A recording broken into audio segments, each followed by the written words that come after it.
Welcome to Wide Flank. Rise and shine, Mr. Freeman. Rise and shine. I should do a spiel, right? Shouldn't I?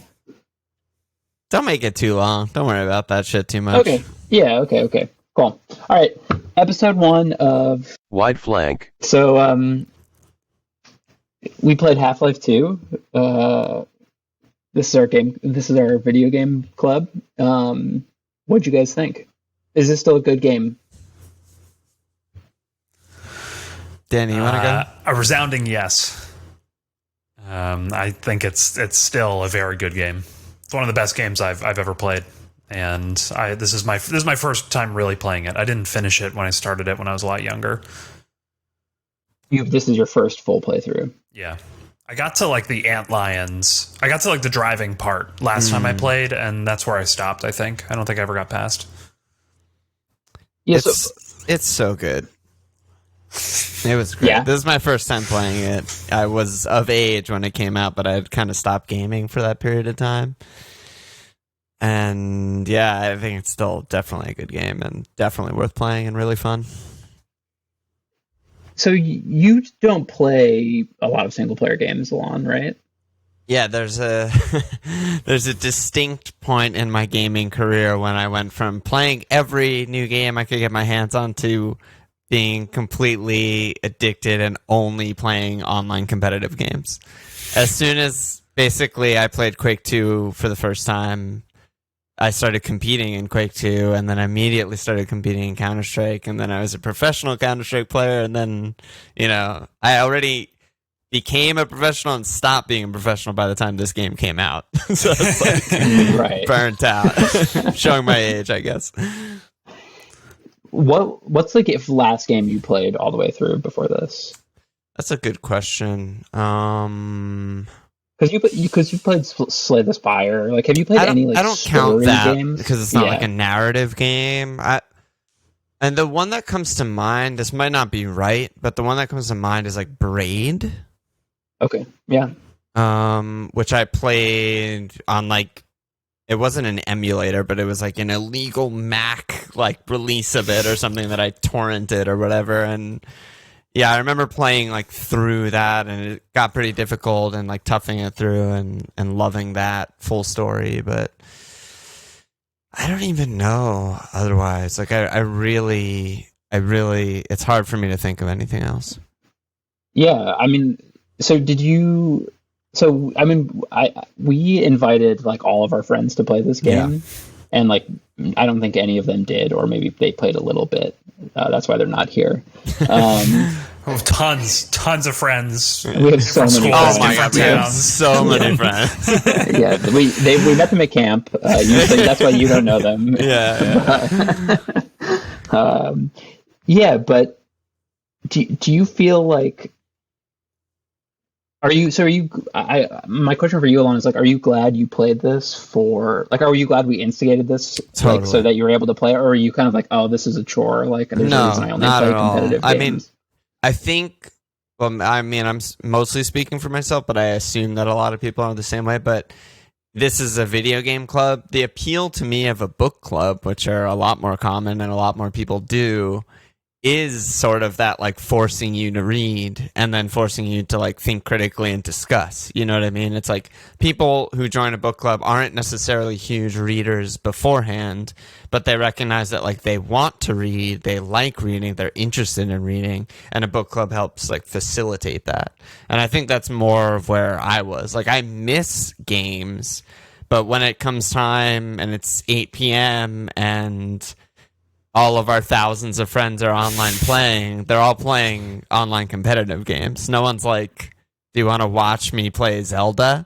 You know, because I'd be like, no, fuck that, let's play League, So it's who you hang out with also. Danny, do you know why you stopped when you first played this, and like why you were was it easier to get through this time, or? I don't remember why I stopped. I think I didn't love that chapter of the game was part of it. Which chapter? the buggy, like the dune buggy chapter. I forgot what it's called. I should have the list next to me. Maybe. I think so. Yeah. I guess, yeah, because it's also when you're jumping around on rocks, avoiding the sand. That happens right after, I think. Right. But I think, strangely, when I was younger, even though I was closer to the release of this generation of games, I had a harder time playing older games than I do now. If that makes sense. Like, I don't know, the first series of games I remember playing were just had so much more like a shine than Half-Life 2 does, and so I just wasn't that interested. And I also go through phases of being able to, the video game equivalent of reading and play single player games and story games, and then other times. Like, I was just thinking when you asked Alon what the last game he played was, I was trying to think what the last game I played was before Half-Life 2. Even though I feel like I do more in that space, it still doesn't feel like I've played one recently. I want to say, like, and we have this question. We have a few questions that we have to like prompt us through this podcast, and that we like read. That we charted out before we even played the game.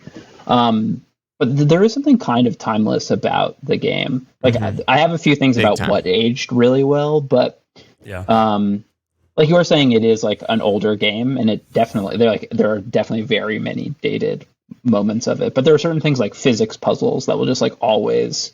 I feel like even if the graphics are bad, it just like feels good to navigate that and play it. And graphics are something that I actually like had in my head a lot as I was playing, because I was like, they're really bad. You know, they look so shitty compared to games now. But it also is not clear to me that like quote unquote better graphics would enhance the game at all. It might even make it worse. Actually might make it worse. If there's like more animations and it's more realistic and it... Like, that was one of the things. I mean, we could just jump to like what age the best, what age the worst, because my age the best is just, it's so fun. Like, no, honestly, like, they don't try and make it feel real. Like, it's dramatic and there's a cutscene and blah, blah. I'm still like bunny hopping in circles around the characters. I'm still like throwing stuff at their heads and hitting them with crowbars while they're talking. I'm barely even listening, you know, like, but the story is progressing.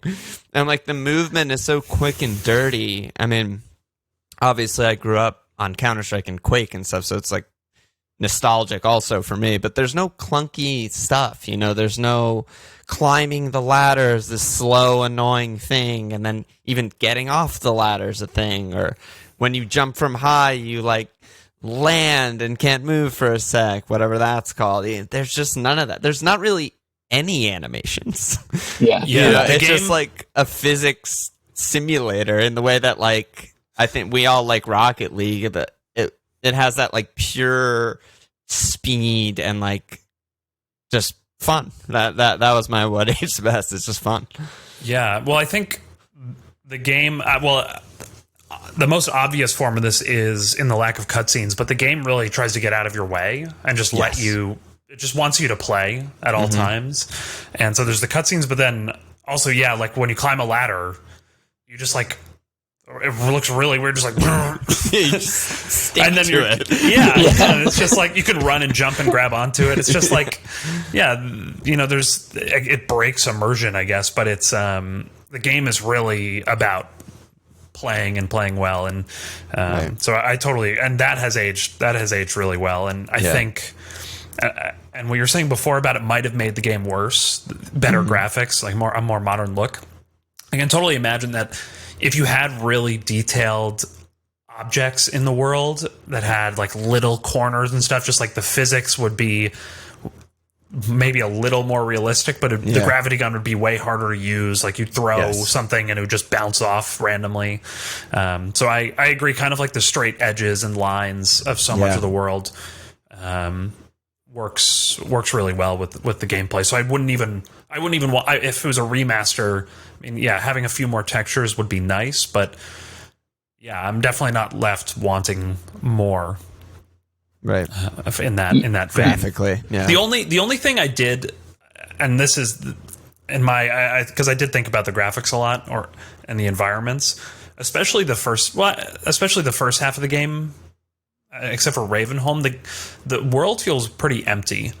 There's just like not a lot in the background, and not in an immersive way where you feel like it's not like it's a desert and you feel like, oh, there's nothing here. It's just kind of like, it just feels weirdly empty.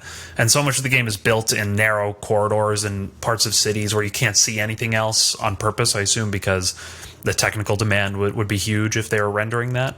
But that's the only thing that felt bad visually about the game, I thought. Yeah, I mean, I think the technical limitations obviously are the things that just age the worst, right? Like when I remember when I first played it, when you opened up in the City 17, like when you first get out of like the jail cell or whatever, and you're like opened up into the courtyard and there's people and like the robot flying around and like takes a picture of you, like it felt so big back in the day, and it was like I'm in a huge world, and you're playing this, and you're like, this is, I'm on a movie set, like this is like this is not full of people. There's like 4 people here. What's funny like even though Grand is Theft that Auto was out then. There's still moments, I think, where that is executed well, like the size of something. Like I just beat it like 2 hours ago, so it's pretty fresh. But when you're like in that giant like canyon, when you're basically breaking into the citadel and you have to like go down the rocks on the side of the canyon, like that's huge. It feels like you're in this huge Matrix world where everyone's in pods, and like, you know, it's like there are moments of like big things which I imagine at the time were like absolutely mind-blowing. But yeah, no, I mean, I can't deny that for sure, what you were saying about City 17 and stuff. Yeah, the scale is really well done. There's definitely the whole Citadel chapter feels really amazing. Epic, and the environment definitely does that. So it's definitely not a problem throughout the game. Right. In terms of the way it plays, the only thing that really felt shoddy now, there are a few. It's kind of like getting off ladders. Water plays really weirdly. You like auto jump out of it, and you can like kind of get stuck. So there's little things like that I think have gotten a lot better, and you know they wouldn't struggle with now. I really had a hard time with ladders. I found myself stuck at the top of them all the time. It's like very. I don't know if that was just me. It's very much an old style of games. Like it's just like I definitely like had to like get back into that mode a little bit. Like I was laughing that I competed in a game where ladders worked like that. Yeah. I mean, I was going to say money. The other game is Source. It's the same thing. Like Counter-Strike 1.3, like was a shittier version of that, with like the worst grenade physics and worse ladders and more glitchy shit. You know, I'm like, what the hell? Is your aim bad when you're on a ladder in it's the same as being midair. Yeah, okay. It's not really that realistic. It'd probably be a little bit better. Yeah, I think it'd be better. Jesus. What about you you guys for Age of the Best? I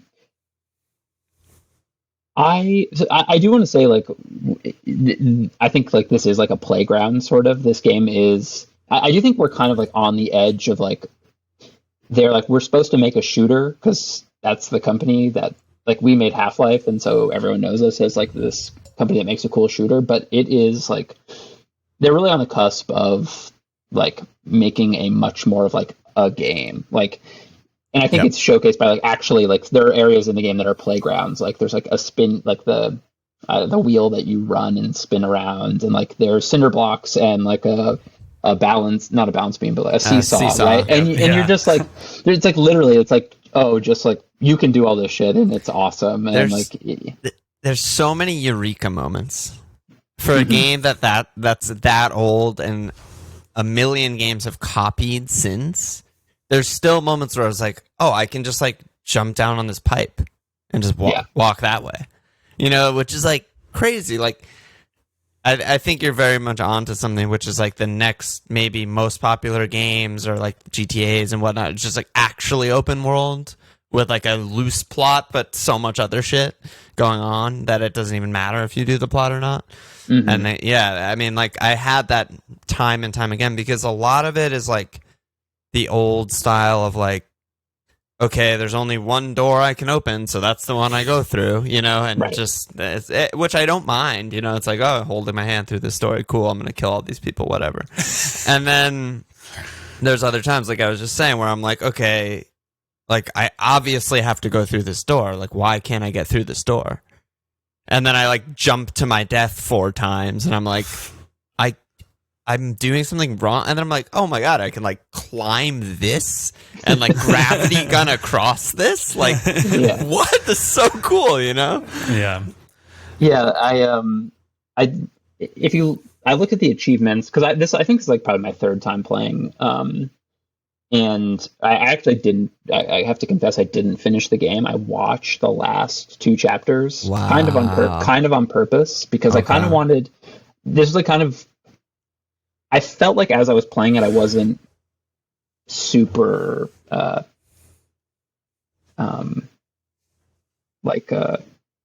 was too in it. You know, I wanted to kind of like see the game unemotionally, like what I feel like I really got a good sense for how the game plays, and I was like, I kind of want to just see the game. And I almost never watch games played. Like I don't watch people on Twitch and everything. But that doesn't really matter. I was saying, just want to make sure everyone knows I'm not a loser. Yeah. No. No. Shout out to Twitch. Shout out to Twitch. Shout out to our sponsor, Twitch TV. Follow us on Twitch. I love that it is also old in that there are no like waypoint icons or like tooltips that pop up, right? It's just like you're at a dead end and you just have to figure it out. Last time I played the game, when you have to push the like washing machine off like thing to like get that thing to rise up, when I figured that out, it just felt, I was like, oh, like of course I didn't think of it, but also this is so awesome that I thought amazing of it and figured it out. Like, and also I pushed a washing machine off a ledge. It's also like so funny. It's funny to think of it from the design standpoint. Like, there's one point where I just can't get through this fucking door, and then eventually I'm like, oh, I can break the lock, and then I get through the door. You know, right? Mm-hmm. The lock is the size of like your fucking head.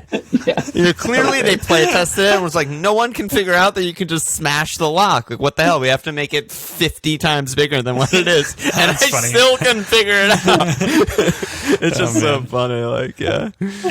Well, this is something they did really well. Is just they make the pathing feel so, it's like Inception. Like, it feels so self-authored a lot of the time. It's like you just like I just found like you were saying, I was just like bunny hopping around in Ravenholm and like running between rooftops, and then all of a sudden I like was at Father Gregorio and was like, wow, I can't believe I guessed right, like that this is the way to go. But I didn't right. Like they it's very clearly guided made. You. And that's something that like games have a really hard time doing. Yes. Still, like, I mean, like, it's like Uncharted, which I'd love. It's like so painfully obvious the route you have to take sometimes, and like when they leave like little paint trails or little white on holds that you're supposed to grab, and it's, I don't know, they just struck. It felt to me like a perfect balance of it not feeling like it was painfully easy, but also not so hard that I felt like I was constantly thinking or constantly lost in the levels. So I think that's still, one of, if it's one of the best guided, I don't know, traffic. What do you call it in bowling? The bumpers. Like the best, the bumpers are up, on. But you feel like you're bowling without them. Yes, exactly. Invisible bumpers. Bowl like you're bowling without bumpers. And then the gravity gun has aged better, the best of anything. It's still amazing. Fair. Yeah. The the things that aged the best for me were, the combat just feels really tight and fast and brutal, and also I think the gunplay is really good. Like shooting the Magnum just sounds and feels amazing. Like when you kill an enemy and they just go like beep. Yeah, and they go flying when you headshot them with the Magnum. Yeah. Yeah, like all that, like the feedback of you gotta kill, the satisfaction of that, the satisfaction of like seeing it happen, the feeling like you can like almost feel the recoil. It's actually, before you continue, just curious, what difficulty did you guys play on? I was just gonna ask that. I played on the hardest. I played on hard for like 80%, and then I realized like, wait, why am I on hard? And I just went to easy, just like get through the story, because that's what I was really into at that point. But I was just curious, yeah.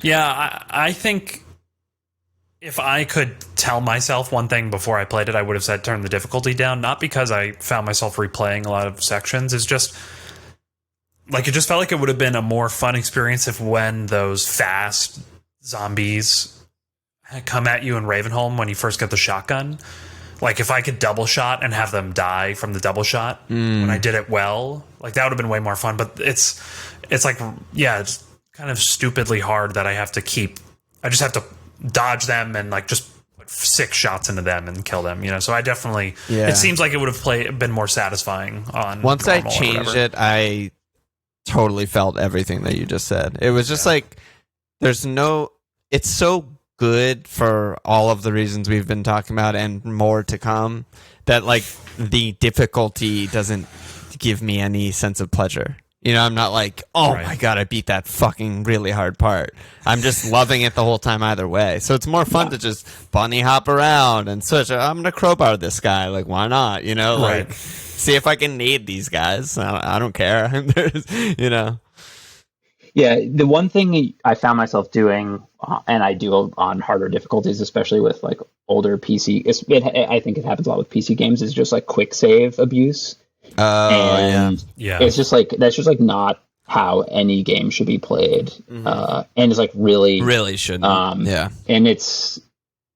I just think it's like vestigial at this point. Like most games, modern games, do like a really good job of figuring out how to get around this. Like we have roguelikes, which is like if you die, your game's over. Like they make death really meaningful, or some games like a checkpoint system I think is even better than this. Like so that maybe dying is a little less common, but you have to go back a little bit. I don't know, just anything besides like every time you get through, like every time you kill 2 guys, quick save. Yeah, that's bad. To play. That's like beating Super Nintendo games with save states once emulators get mass. Bullshit. Right.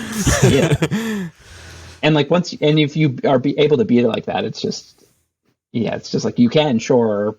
But it feels kind of empty. Actually, it's funny. Danny, before I started playing, he was like, "You remember to like save, like because like the checkpoints are really far apart." And I was like, "Oh, dude, like you don't understand. Like I have a F6 problem." Like, I definitely to that button. I definitely abused it in a couple sections, but it's when I first realized it was just because I want to say it was the bridge. Yeah, the bridge section. I feel like I'd done all the platforming. I'd gotten the first couple kills, and then I'd almost killed the... No, you know what? I think I did kill the gunship, my first attempt on my way out, and then I fell the bridge, and I went so far back, and I was like, this is crazy. Yeah, I didn't abuse it, and I wish I had for some of those sections where I died multiple times. Yeah, so that is also the problem, right? Buggy. Yeah, that's also the problem with it. It's like they make you use it, right? Because it's like I have to go all the way back to like the beginning. Like this, they clearly are like it's a button in the game for a reason, right? Yeah, and it's like it just shouldn't be. Like, it should be like after every encounter they save or something like that. The one time I used it actually was like when you enter. You're in the Citadel zone and you enter into like one of those pods or whatever, you know, and then go. I entered the wrong one where you go and die. And you get electrocuted. Yeah, and I quick saved. That was the literal first time I did it my entire playthrough because I was like, I can't figure out what to do. Like I'm dying every time. So I quick save right there, and I was like jumping. I was mashing my keyboard. I was just like trying to figure it out. I was like, oh no, I just this again was like a eureka moment. Like I was like, oh no, I just went the wrong way, and I'm just gonna die every time. Yeah. I had no idea what was going on there. It took me so long to get to even jump in a pod, but I also jumped in the wrong one first. Messed up, yeah. The guy I watched in the video did it right the first time. So I don't know what's wrong with you Legend, guys. yeah. I cut you off though, Teddy. I think you were talking about the combat and stuff feeling so good and stuff like that, and the guns. Yeah, I think the only other thing I wanted to say is the bouncy ball that you can shoot out of the machine gun and also shoot with a gravity gun, like that like ricochets around like the sphere. And then like everyone like something. And everyone just disintegrates. Like, like that. If you like shoot that down a hallway and it like bounces and gets a bunch of people, it just feels so good. And catching it with the gravity gun also feels incredible. Yeah. Can you catch the one you shoot out of the gun? Yeah. Oh, I never did that. I did it accidentally. I was trying to get a new one, and one like boom, boom, boom, and just came right back to my gun. I was like, "Yo!" Oh man! But you know the machine gun has that alternate fire? Yeah, the alternate. Yeah, that also shoots one. Okay. Yeah. I also want to say one thing about what age the worst is. If you like, did you guys watch the credits? There's nobody made this game. There's like 30 names. It's crazy. Yeah, it's insane. I was really like, crazy. This is just amazing that they were able to do this. Well, it took a long ass time. Yeah, it's true. They started development June 1999, 6 months after Half-Life 1, and then it came out November 2004. Yeah, it's like a Rockstar game timeline. Yeah, seriously. Yeah.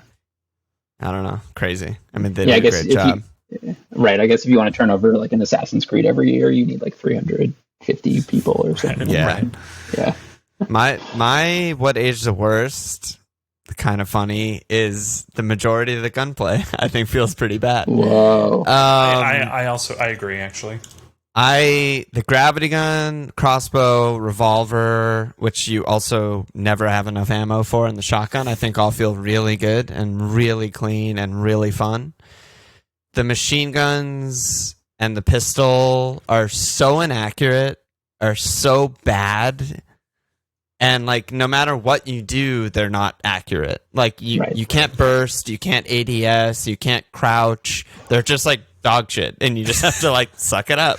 Just keep spraying, and hopefully it'll hit this guy more times. And especially when you're on hard, and it's just like, oh my god, this is so annoying. Like the juxtaposition between those guns and like revolver, crossbow, which are so satisfying. The crossbow, like deadly accurate, ADS, like launches them across the room, one shot kill. It's just so sick. And then I'm like, well, I only have bullets for the shitty ass machine gun, so I'm using that for the next 10 minutes, you know? Yeah, there just isn't. The game is so satisfying. Yeah. In so many other ways, and then whenever you're forced, whether mostly by ammo, to use those guns, it's just like there's just no opportunity to do anything cool, even. Basically that. So I agree. It just always made the gameplay a little less fun, and not just because it was just they were bad and there was nothing you could do. Yes. To be good with them, which is just not. That's something that I feel like most games have done a good job of. It's like even if you're using the bad weapon, you can make something. You can still one-shot headshot or something, or like crouch and it's accurate. They make up for it. Then, and the only other thing I had on what age the worst is the fucking allied NPCs getting in your way. Oh my god, it was driving me crazy. Like they follow you around. I went down the wrong hallway, and there's just 4 dudes standing in my way, and I can't get through.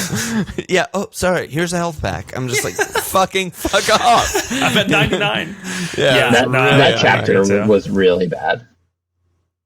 Yeah. Yeah. Like Follow Freeman, I was like, okay, like I'm back to shooting my guns again. Like, didn't we, like after playing like the Nova Prospect with like the turrets and the antlion seed pod and like all this cool shit, and then you're like, okay, back to back to shooting people in the streets. I'm like, Yeah. no, I thought we like evolved Yeah. past this. Yeah, totally. Yeah. And then you have a squad of people. It's like, what the fuck is Who going don't on? do anything. Yeah, I mean, yeah. They're bullet I sponges, recognize yeah. this is part of being an older game. You know, I'm sure it's better now, and like, you know, some AAA Gears of War or something. I'm sure like your allied NPCs do more stuff, but like, it doesn't even like feel good. Like, I don't care if they die. They don't contribute to the fights. They actually just get in my way and occasionally give me health packs. That's it. Yeah. I mean, it's not, in my opinion, it's not something that has gotten that much better. I feel like The Last of Us Yeah, is I like wouldn't most know. famous for this, for having a useful AI ally. And even that, I read that in a ton of reviews, and people, when I would talk to people about the game, it's like, oh, it's so cool. Ellie will come up and kill this, you know, clicker or whatever while you're, or I guess she wouldn't kill a clicker, a runner. And I just never felt good or like smart when I did it. The only game where I felt like NPCs, the best NPC or like squad based game I played is Star Wars Republic Commando, also a really old game.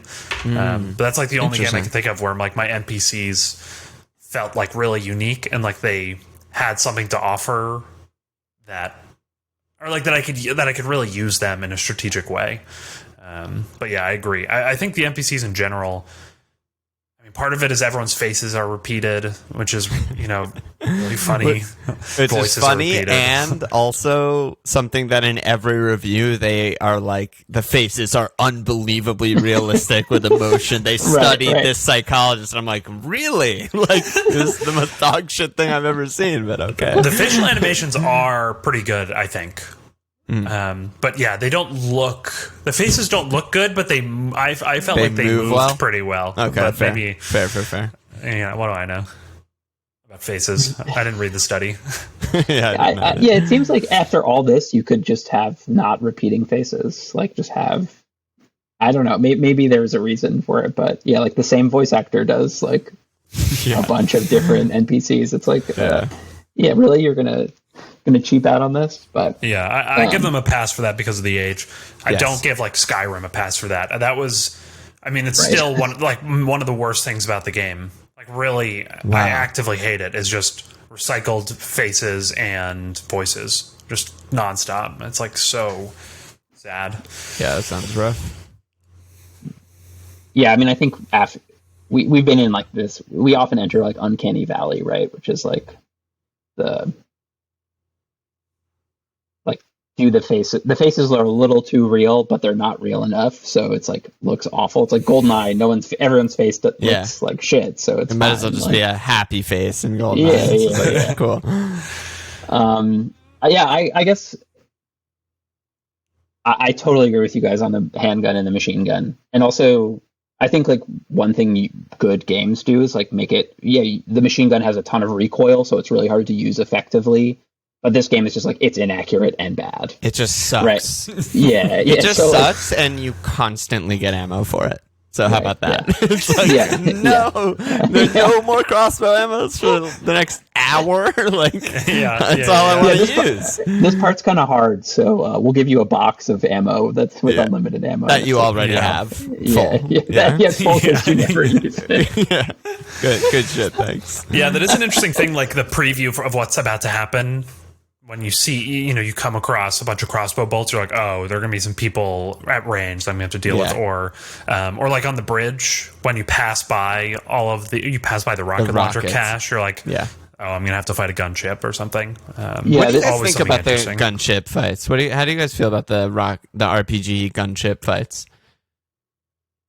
I don't think it needs to keep happening, but I thought it was like, once you figure it out, it's not that exciting. But like when I got my first few, I was like, this is awesome. Yes. Like, I'm exactly the same. The first time I took 2 down, I think there were 2 at once the first time on hard, I was like, fuck yes. Like I felt satisfied and happy that I was able to like defeat them. And then it just keeps happening. It's like, this is just stupid and annoying. It's like, this time there are 2. Yeah. And then you basically are doing the same thing with those, like, I forgot what they're Striders? called. Yeah, the AT-ATs. Yeah, basically. Yeah, the Striders, the giant. Yeah, so The daddy long legs. yeah, a few things like that. They were just kind of lame. So, do you guys want to? So, our best gun, since we're here, do you guys have a favorite gun? Danny, why don't you go? I think the Magnum. Just so often I found myself switching to it when I was overwhelmed. I assume we're not counting the gravity gun for this because I feel like that's obviously the best. So I thought when I had this question, I was like, "This is kind of a gimme. Like, it's going to be the gravity gun." And it's for me, it wasn't. It was It's the not crossbow. me. Not me either. Yeah. Crossbow too. Yep. Yeah, Yeah, I I mean think it is. It's just so fun. It is very It's fun. the combination of it. It has basically everything that the revolver has, right? It has like the accuracy and the one shot kill and the like the power. You know, like it feels so powerful, but like it's so like I was running around like no scoping with it, like hitting difficult shots that feel good, like skill expression in ways that the rest of the game like doesn't really have, except the revolver. Like I was between those two really. The gravity gun, I think, in the last maybe 2 chapters or whatever, when it's like powered up, when you like become it God Freeman. it just kicks so much ass, and it's just like a different game basically at that point where like you would never want anything but that. But yeah, for the majority of the game, it's crossbow for me. Yeah, It's interesting. I used the gravity gun whenever it was possible. wow. Like if there was ever anything on the ground, I would always use it instead of a gun. That's funny, yeah. And I I mean, respect that. Ravenholm is so much fun. Like I barely use the shotgun when you eventually get it, but I was just always picking up propane tanks, and I would carry a buzzsaw from like way too far saw. back, Yeah. and bring the buzzsaw blade and bring it with me. I was doing lots of like dropping it down when I had to like jump down off the roof. I was like grabbing a bunch of stuff and dropping it down ahead of me so I could still have it with me. That's awesome. That is awesome. Well, so that was one of the follow-up questions was what's the best gravity object? So Danny, what's the best gravity object? That's a good question. It's I mean, tough. I think the funniest or the most fun is the trap, the spinning trap that Gregorio has that like eventually breaks and you can pick up the blade and shoot it over and over again. Yeah. Oh, I don't think killed I did myself that. with it. I killed myself with it so many times. I'd be like in too narrow of a hallway, and there'd be like 3 guys, and I'd launch it and just like. Boop, boop, boop. And you couldn't even tell. It happened so fast you couldn't even see it bounce back. It was just like, I guess I can't use that right now. I think the paint cans were really funny because the first few times I did it, I honestly thought I was fighting a different enemy because they were covered in white paint. And I was like, didn't even oh do shit, this is like there's the normal like small paint cans. And you just pick them up and throw them at dudes' heads, like zombies' heads. And they get paint all over them. But it doesn't kill them? Well, it does eventually. It just doesn't do a lot of damage. Oh. But so I'm throwing whatever's in the room because I like ran out of ammo, and then there's just these white zombie things like fully covered in white paint walking at me, and I was like, "What the fuck?" Until I realized, like, "Oh my god, it's the paint! I love it." Oh, that's awesome! I didn't do that at all. I'm gonna have to go back and try it out. funny. That's really funny. Yeah, my best gravity object is buzzsaw, also paint, but also paint can. Yeah, nice. That's what I had to. Playing with dog with the ball. Oh, Amazing yeah. That was really tutorial. fun. Amazing tutorial. Yeah, so good. They tutorialize so much good stuff, right? It's like, do this a little bit, like very obviously in this section of the game, and then like later on you're going to use that in a way that's built on a bunch of other stuff that's already happened. Yeah, I don't know what that's called. I feel like there's a name for it, but to me, that's just like a Zelda artifact.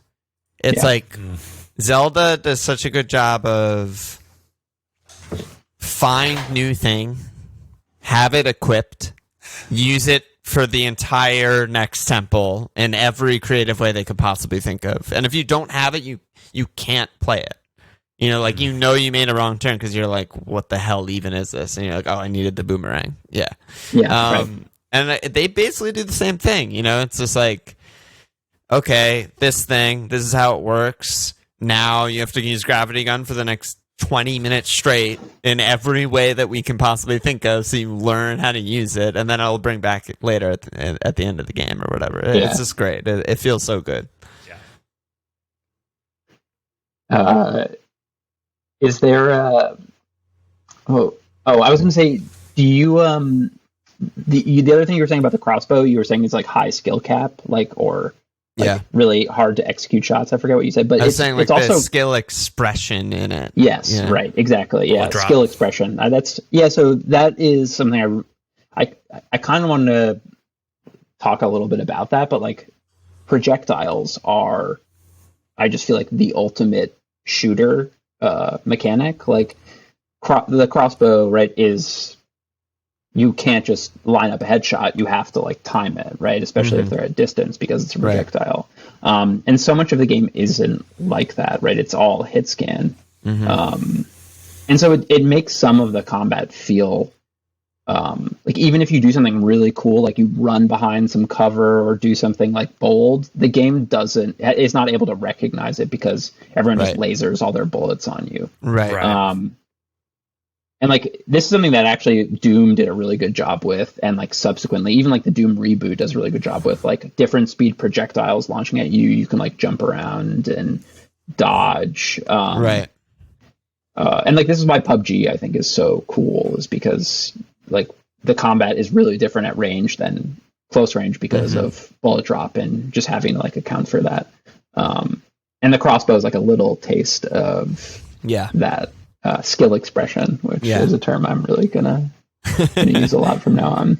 Okay, good. I'm glad that I brought that up. Yeah, I'm trying to think. I'm trying to think what my first bullet drop experience was. I feel like it was. It was good either. question. It was either. It might have been Halo. What has bullet drop in Halo? I don't know. Sniper is like it is a projectile, but it doesn't drop. I guess the projectiles like always home in on people in Halo. Yeah, I think I was thinking it's this the coriolis effect part of Call of Duty 4 when you have to you take the sniper shot. Sounds great. Oh yeah, that's probably like 2005. It's about like the same, maybe a little later, 2006. Yes, I think it might have been the same year. But as Half-Life 2. No, it was later. No, it definitely came after. Yeah. I don't know how much more, because because Halo 3 was 2007. I don't know. I'm at a computer. I could look it up.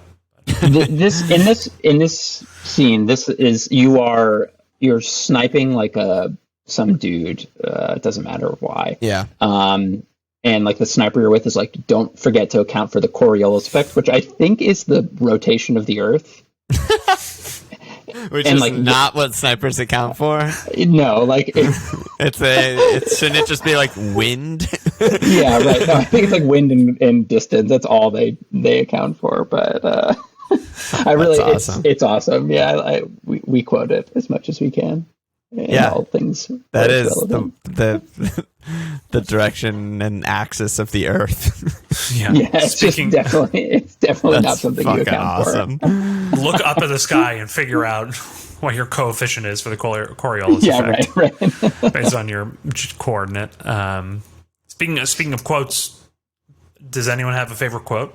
It's kind of hard to think of. The game, it's just, I like just so much of the dialogue is forgettable, and like the story doesn't really matter. Mine is the what's yours? Yeah, mine.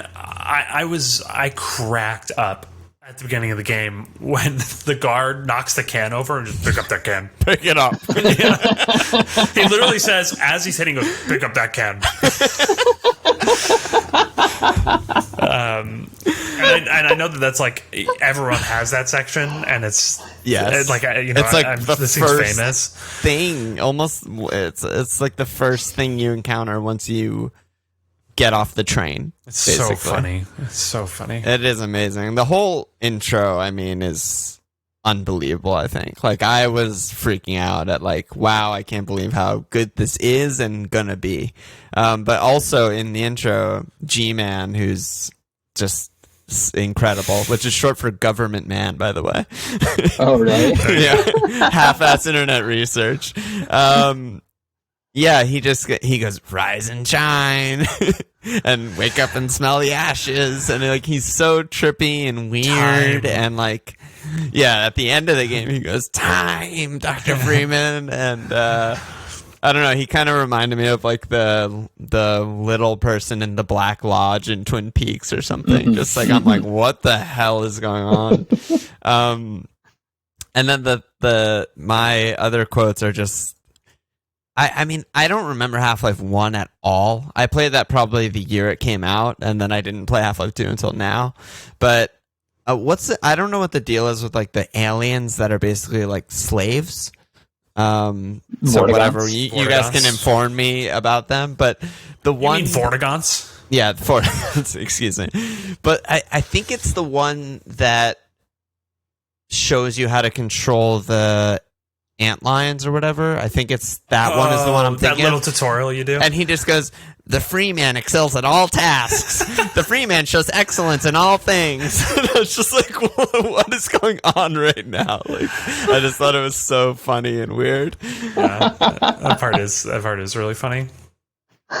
Yeah, I think the Vortigons, they're enemies in Half-Life 1, but it's because they're slaves of the big like telepathic boss in Half-Life. Gotcha. Baby boss.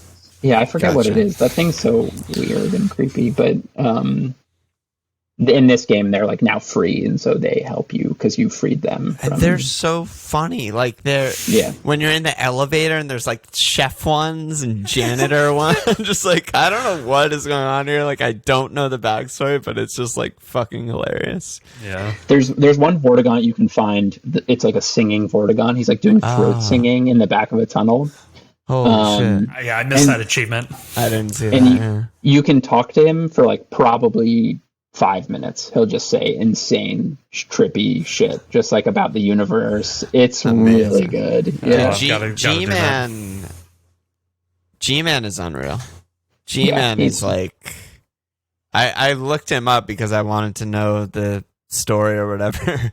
G-Man is a mysterious recurring character in the Half-Life series of first-person shooter video games, described as, this is a quote, a sinister interdimensional bureaucrat. He's known to display peculiar behaviors and capabilities beyond those of normal humans. Unreal. Yeah. Interdimensional bureaucrat. He's just so good and so funny and weird and interesting. I was very... I talked to Teddy about this. I was very sad that I didn't notice him anywhere in the game other than the 2 cutscenes that he's in at the beginning and the end. I didn't notice him lingering or anything. Which I think that's all he is in, right? No, he's all over the game. Yeah, wait, he's what? He's everywhere. Wait, what do you? You'll be like fighting in some area, and he'll be like up on a balcony watching everything going on. Really? Yeah. Oh my god, I'm gonna have to look up a G-Man compilation. Yes, definitely. We'll put it in the show notes. Yeah, it's pretty cool. You'll just be like doing something, and like G-Man's watching you, and then like turns around and walks away. Yeah, like, I love he like approves of your work. The presence of him is just so good. Like it. I mean, this is another thing that I just have written down. I guess is sort of a tangent that I wanted to go on anyway, but like the plot and story, I think all of the best moments of the game in that sense come from like being in it, like being in the action or in the scene, or like G-Man's talking to you, like this show me, don't tell me type of thing. Mm-hmm. And then all of the other story sequences where you're just like following 2 NPCs as they're talking to you. I'm just like, whatever. Like, I'm bunny hopping. Like, I don't care. I'm not immersed. This NPC is acting at me. You know, like, what is this? Right. But the G-Man scenes are exactly what I'm talking about, where like right from the intro of the game, it's just like, holy shit. Like, something is fucked. I don't know where I am. I don't know what's going on. There's definitely bad shit happening. Who is this guy? Like, amazing. Yeah, I've I remember playing this and I played the like episode 1 and 2, which are like the sort of sequels of this, and being like really pissed that this is never resolved. Like there's nothing ever is explained about the G-Man or like who's hiring you or anything like that. Interesting. Which kind of still bums me out, but in this I was definitely like felt much better about it. Yeah, it's like very David Lynch. It's just this is insane. Really is. And really like is. he talks weird. Yes. And that's it. Like there's not you can imagine what's going on because we're not going to tell you. Yeah, I mean he's a sinister interdimensional bureaucrat. Yeah. He very it seems obvious to me that the elusive man in Mass Effect is at least partially inspired by Man. Interesting. Not familiar. He's a little. He's not quite as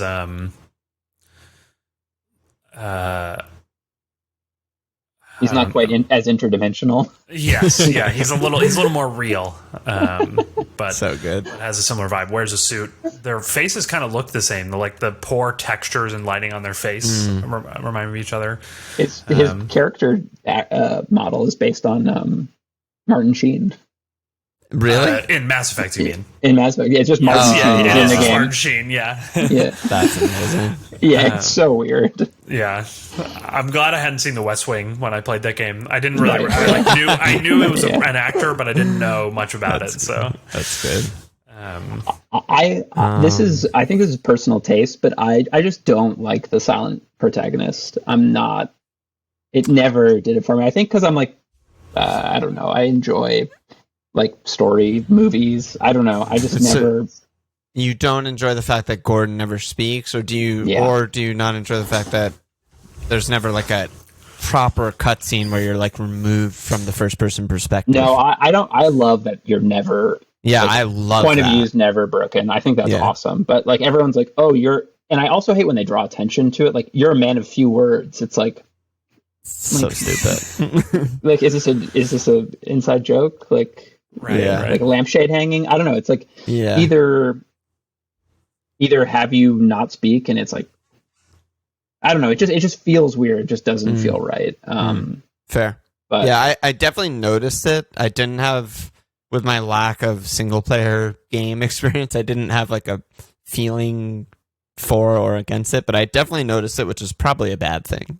Yeah. You don't want someone playing your game to be like, this is fucking weird that he just never speaks. I guess he's just never going to speak, you know? Yeah, I think that this is. I mean, this is a problem with. On one end, it's a game like this, and then on the other end, it's a Naughty Dog game where you don't even quite feel like the character because of how often you're watching them do things. What did you say? Naughty Dog? Yeah, like Uncharted and The Last of Us, the studio that did never those. played. And I actually think Halo strikes it really well, of a quiet protagonist, but still feels like you, but also feels like a real character.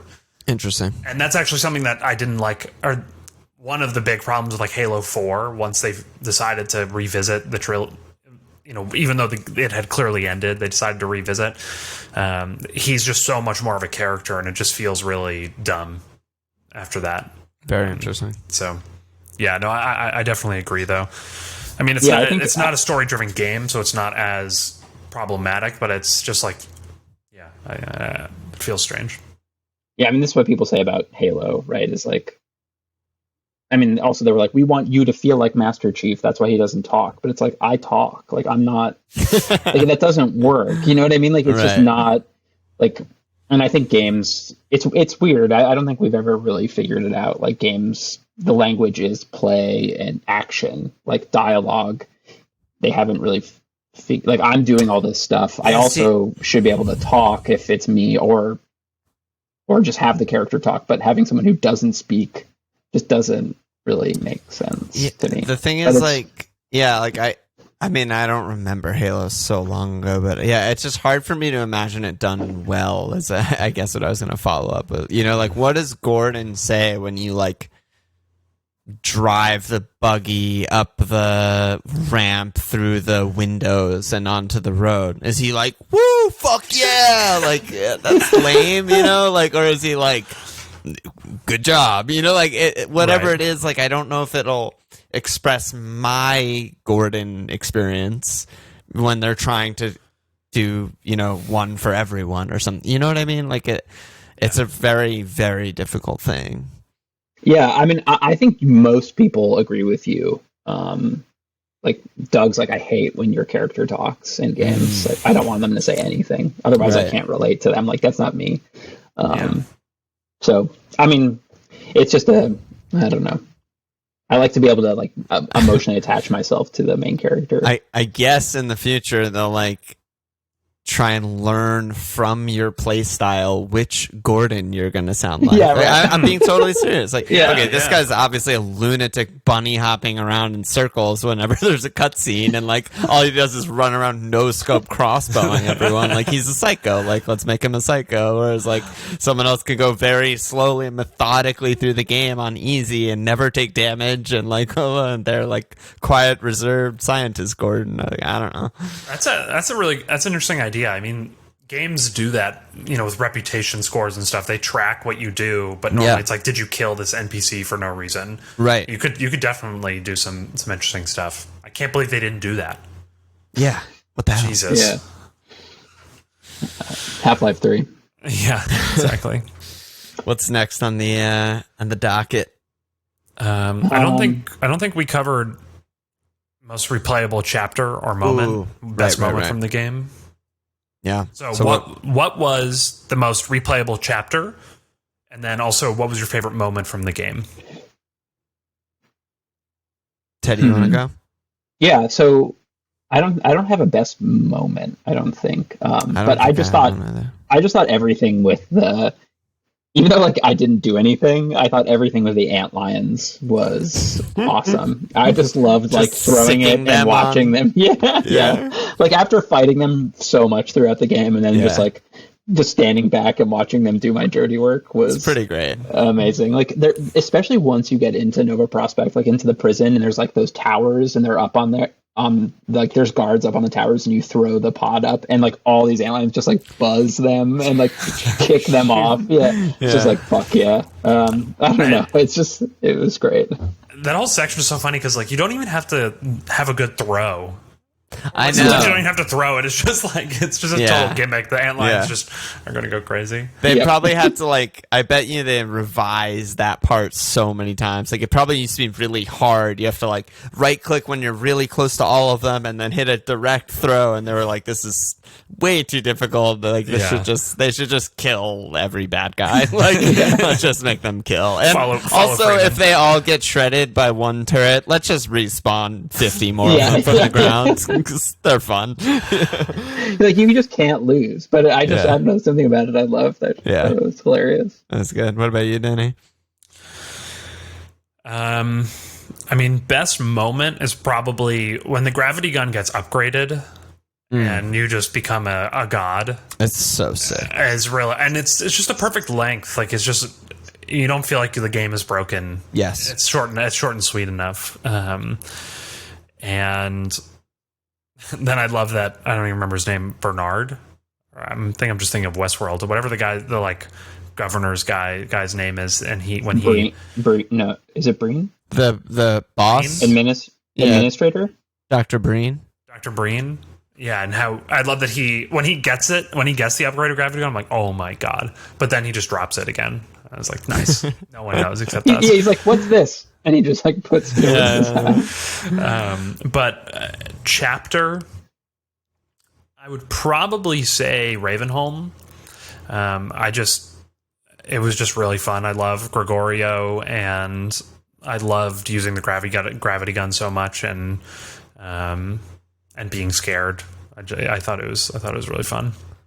I mean, what's a better sign of like an all-time great game that we're all going to choose different chapters for completely different reasons. Yeah. And also I agree with both of you that those two things were sick. And like to the point where I'm like, I kind of want to play Ravenholm again and do it Danny style and just gravity gun the whole time. You know, like that's how good the game is. But for me, it was the airboat.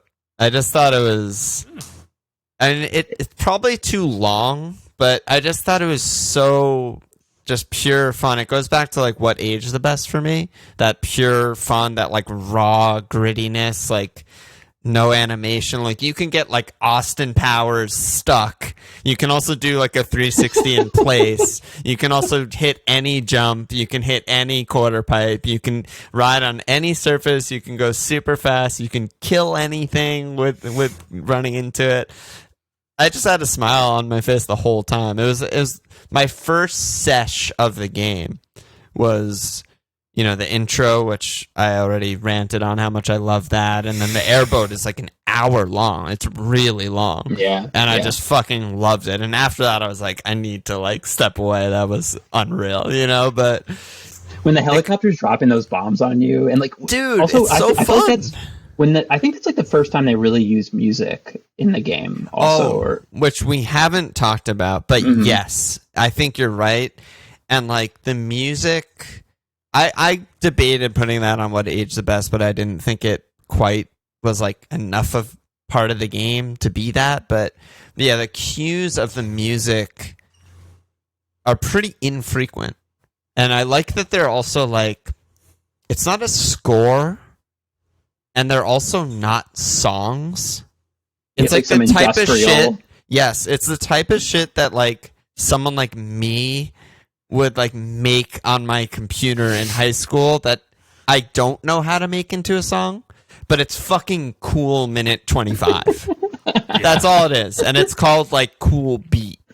And it's just this break beat, fucking ambient, fucking techno thing, and it's just cool. And that's what they did. And there's just these little like moments of intensity.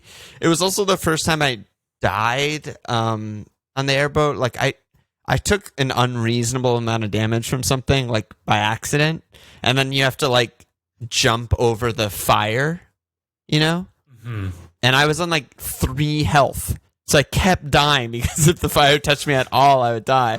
But I was still just loving it. I was like, fuck it. Like, I'm going to have to get this. Like, I'm saved at 3 health, so I'm going for it. And I still loved it. Yeah, that is a funny thing that happened to me a few times where my quick save or auto save was at like 3 health. And it was like, well, you have to...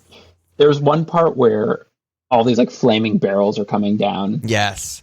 And I had 3 health in that part, and I just had to execute it perfectly. Yes. Yeah. You're dodging the like tank bullets while the helicopter's dropping bombs, and you have to hit like, it's not even a ramp. You have to basically like glitch up this wall and jump over these flames and land in a tunnel. And I was just like, this is so sick. This is Michael Bay, pure adrenaline. Right. It's just, I'm loving this. It's so fun. Yeah, I had it's when you're in the buggy, you know, when you have to dodge the train. To like beat the train and then swerve off. Sick. Which a similar moment to the one you're describing. Yes. I had a weird, I don't know if this is supposed to be a checkpoint or maybe I accidentally auto-saved, but I saved like moving too slow to beat the train. Oh no. So I spent all this time like trying to figure out if I could do something differently and get past it. That's so good. I don't know. I must, like 100 times. It's like Groundhog Day or something. Yeah, exactly. It's more, Edge of Tomorrow, very Edge of Tomorrow. That scene is actually a great example of what you were saying earlier, Danny, about like the pathing in the game. Because the first time I did it, I died. I wasn't going fast enough to beat the train. The second time I did it, I was holding shift, so I was going really fast. But you kind of swerve out of control when you dodge it. And I thought I was dead again because you swerve off to the left, but that's the way you're supposed to go. Yeah. But it still gives you the feeling of like, oh my god, fuck. I like literally jumped in my chair, but you're like, oh no, I've been guided by the designers this entire time, and I'm still on path. Gaben has put me on the right path. Thank you, Gaben. Yeah, exactly.